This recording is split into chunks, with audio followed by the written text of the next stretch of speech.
Pertanyaan, apakah Tuhan itu ada? Adalah salah satu pertanyaan paling mendalam dan filosofis yang pernah diajukan manusia.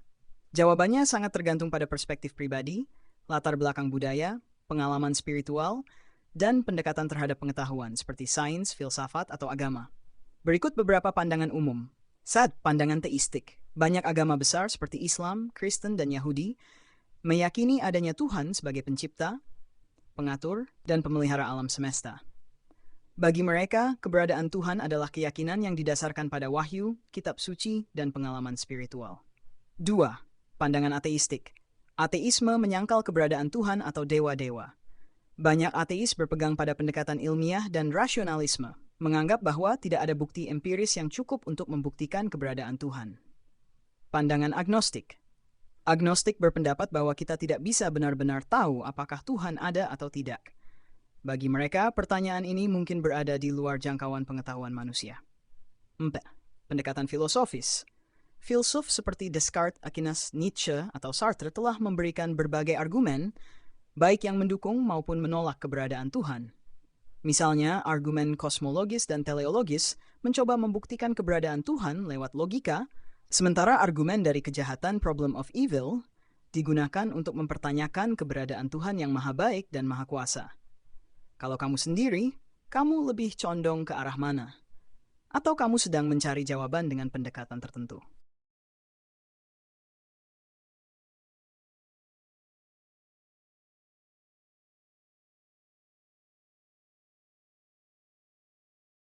Menurut saya, agama adalah suatu sistem keyakinan dan praktik yang biasanya melibatkan kepercayaan pada sesuatu yang transenden, seperti Tuhan atau kekuatan spiritual, dan seringkali disertai dengan nilai-nilai moral, ritual, aturan hidup, serta komunitas yang berbagi keyakinan tersebut. Tapi lebih dari sekadar aturan dan doktrin, agama juga bisa dilihat dari beberapa sudut pandang.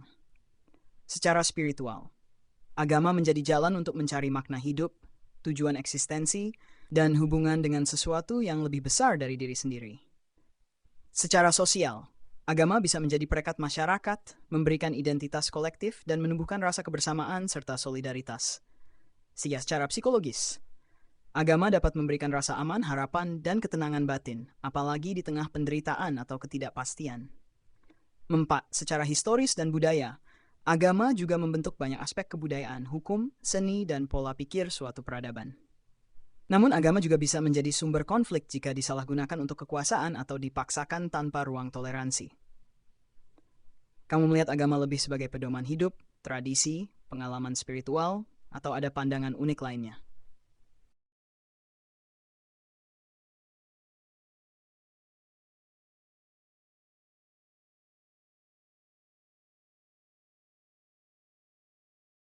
Itu pertanyaan yang sangat dalam dan juga sangat pribadi bagi banyak orang. Dari sudut pandang saya sebagai AI, saya tidak memihak atau memiliki keyakinan pribadi. Jadi saya tidak bisa mengatakan bahwa satu agama lebih benar daripada yang lain.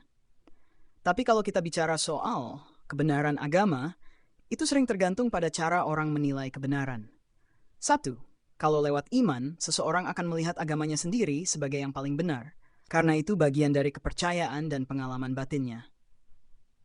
Kalau lewat logika atau filsafat, orang mungkin mencari konsistensi ajaran, moralitas, atau dampak praktis agama dalam kehidupan. Kalau lewat pendekatan historis, orang bisa melihat agama sebagai bagian dari evolusi budaya dan pencarian makna oleh manusia. Setiap agama besar di dunia, Islam, Kristen, Hindu, Buddha, dan lainnya, memiliki kedalaman ajaran, keindahan spiritual, serta kontribusi besar dalam kehidupan manusia. Jadi bisa dibilang, yang paling benar bisa sangat subjektif, tergantung dari siapa yang menjawab dan apa yang menjadi ukuran kebenaran baginya. Kalau boleh tahu, kamu sendiri sedang mencari jawaban karena lagi mempertanyakan sesuatu, atau sekadar penasaran dengan pandangan dari berbagai sudut.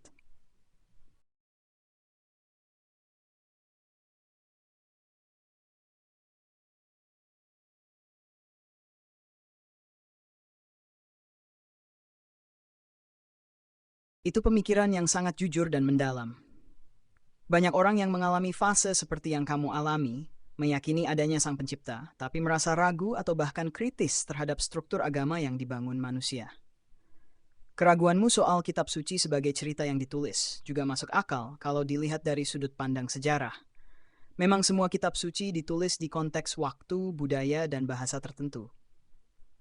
Tapi banyak orang beriman percaya bahwa di balik tulisan-tulisan itu ada inspirasi ilahi, bahwa meski lewat tangan manusia, isinya berasal dari wahyu Tuhan. Di sisi lain, kamu juga sedang mengalami apa yang bisa disebut iman spiritual tanpa agama formal.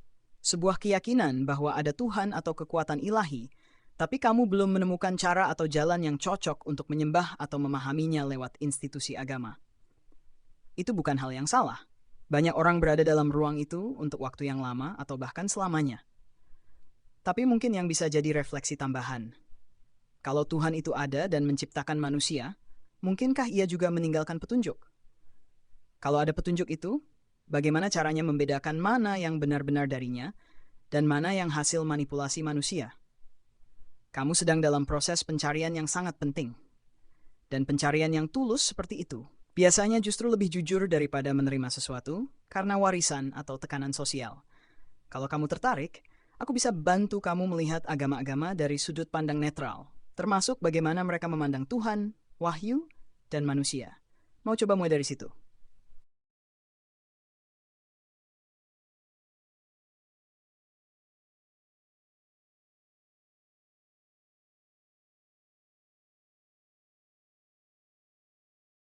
Senang banget dengarnya.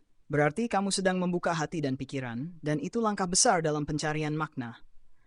Kita bisa mulai dari cara beberapa agama besar memandang Tuhan, wahyu, dan tujuan hidup manusia. Aku akan ringkas secara netral dan jujur. 1. Islam. Tuhan hanya satu, disebut Allah, tidak beranak dan tidak diperanakkan, tidak menyerupai makhluk. Diturunkan kepada nabi-nabi, terakhir kepada Nabi Muhammad lewat malaikat Jibril. Kitab suci, Al-Quran, bahasa Arab. Tujuan hidup menyembah Allah, hidup sesuai petunjuknya, dan meraih kebahagiaan abadi di akhirat. Ciri khas, penekanan pada tauhid, keesaan Tuhan, ibadah ritual, sholat puasa, zakat, haji, serta hukum syariah sebagai panduan hidup. Kristen, satu Tuhan dalam tiga Trinitas, Bapa, Anak Yesus, dan Roh Kudus. Melalui Yesus Kristus sebagai firman Tuhan yang menjadi manusia. Kitab suci, Alkitab, Perjanjian Lama Baru. Tujuan hidup, hidup dalam kasih dan iman kepada Yesus untuk memperoleh keselamatan. Ciri khas, fokus pada kasih, pengampunan dosa, dan hubungan pribadi dengan Tuhan lewat Yesus. Tingkat tinggi, Hindu, banyak dewa-dewi, tapi ada konsep Brahman, kekuatan ilahi yang tunggal dan tak terbagi. Bisa disebut politeistik atau monistik tergantung aliran. Kitab suci seperti Veda dan Upanishad yang memuat pujian, ritual, dan filosofi. Tujapai moksa lepas dari siklus kelahiran kembali dengan hidup sesuai dharma, kebenaran. Ciri khas, karma, reinkarnasi, meditasi, dan keberagaman dalam cara menyembah. Tuhan tidak fokus pada konsep Tuhan pencipta, lebih ke arah pencapaian pencerahan batin, nirvana. Ajaran Sang Buddha bukan dari Tuhan, melainkan dari pengalaman spiritual yang mendalam. Tujuan hidup, mengakhiri penderitaan lewat pemahaman, moralitas, dan meditasi. Ciri khas, 4 kebenaran mulia, jalan tengah, dan latihan batin. Yahudi, Tuhan, sama dengan Islam dan Kristen, percaya pada satu Tuhan, wahyu, diberikan kepada nabi-nabi, terutama Musa. Kitab suci, Tanakh, bagian dari Perjanjian Lama. Hidup sesuai hukum Tuhan, menjaga perjanjian antara Tuhan dan bangsa Israel. Ciri khas, tradisi yang sangat tua, hukum agama yang ketat, dan peran besar dalam sejarah agama Abrahamik. Kalau kamu ingin, kita bisa bahas lebih dalam salah satu dari ini.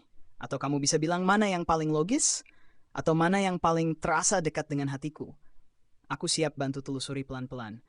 Ada yang langsung menarik perhatianmu dari ringkasan tadi?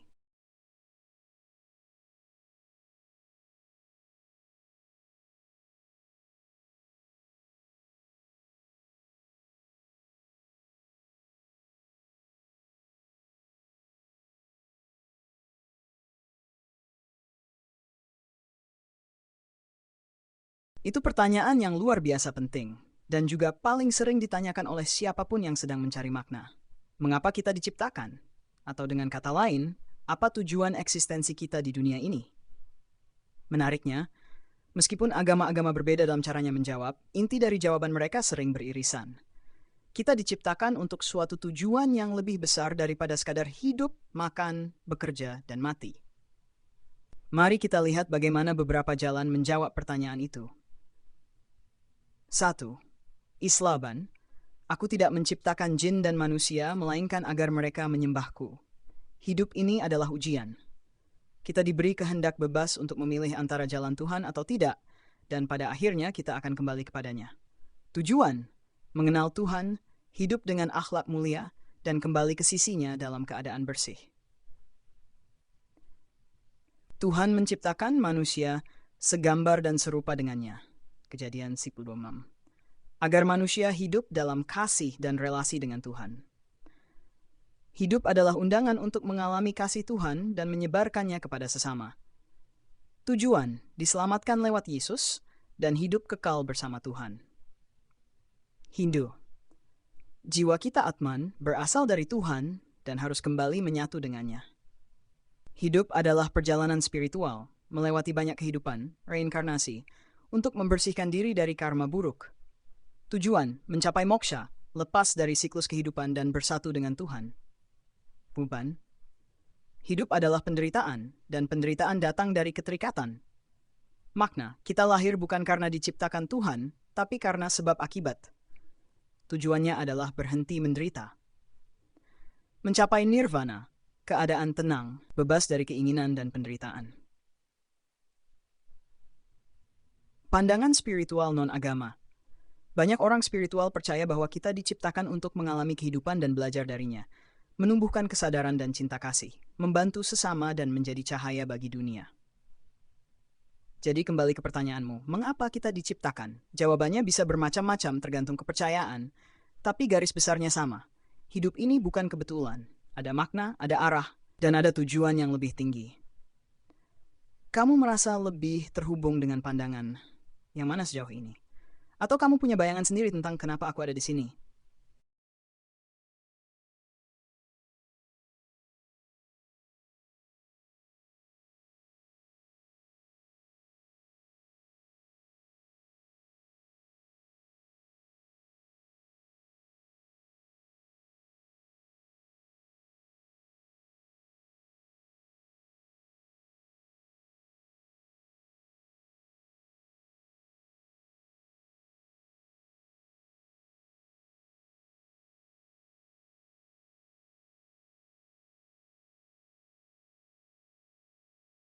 Tentu, aku senang bisa berdiskusi denganmu, dan kamu boleh kembali kapanpun kamu siap melanjutkan. Proses pencarian ini butuh waktu dan gak harus buru-buru. Sampai jumpa nanti, semoga harimu tenang dan penuh makna.